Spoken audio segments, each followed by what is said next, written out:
Shared endogenous retroviral-like elements in the biological world are said to be the best evidence for evolution.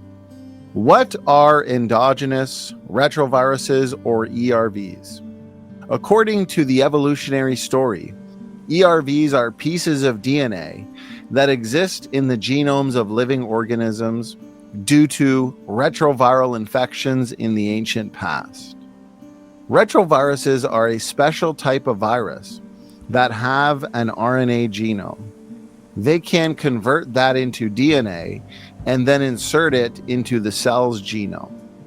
The reverse transcriptase enzyme of the retrovirus is what converts RNA into DNA. This is essentially transcription in reverse. When the viral RNA gets converted into DNA, the DNA can be read by the host machinery and then transcribed to produce viral RNA molecules.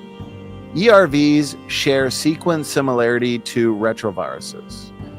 Defenders of common descent argue that ERVs must be the result of ancient viral infections since they look like retroviruses. ERVs comprise LTRs, or long terminal repeats, POL, GAG, and ENV components. The POL gene encodes for enzymes like reverse transcriptase, protease, and integrase, which are all needed by a retrovirus to do their job of reverse transcription and integration into host genomes. The GAG gene encodes for the core structural proteins of the virus. The important question to ask ourselves is this: are these DNA elements the leftover vestiges of past viral infection, or are they created units of functional DNA? We can answer this question by looking at the conventional literature.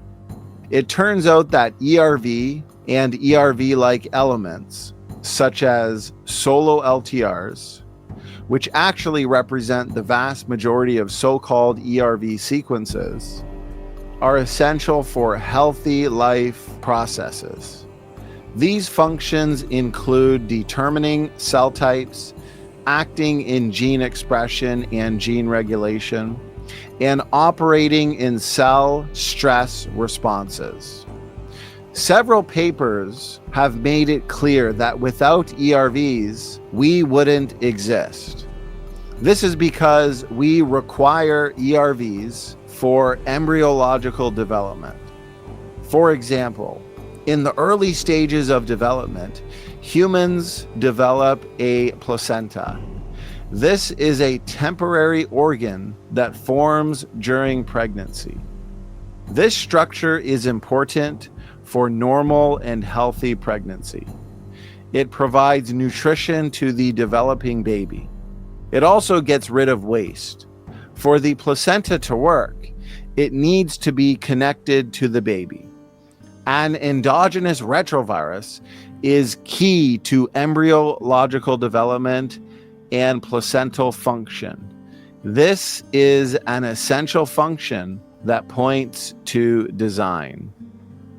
ERVs act as antiviral protectors, function in tumor suppression, and the solo LTRs serve as binding sites for initiating or enhancing gene expression. Solo LTRs are not degenerated ERVs, but represent functional stretches of DNA.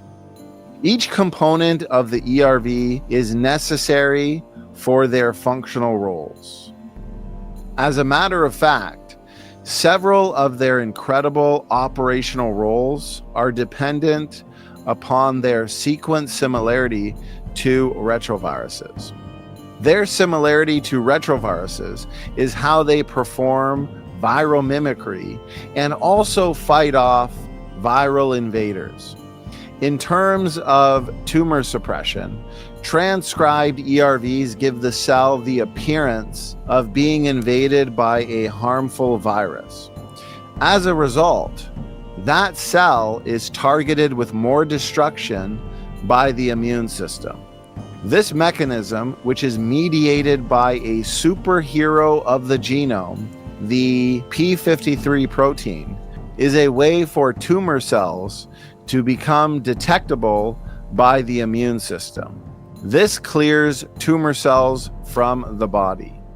Clearly, ERV and ERV-like sequences represent designed units of DNA function rather than the ancient remnants of past viral infections. ERVs are part of a family of retroelements. These are sequences that move around the genome of the host by reverse transcription. Some of these retrotransposons are ERVs, while others are not.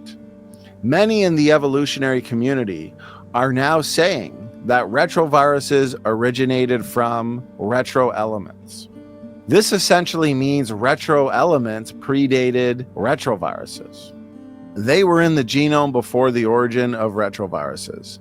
These would be retroelements that don't have an envelope protein or gene.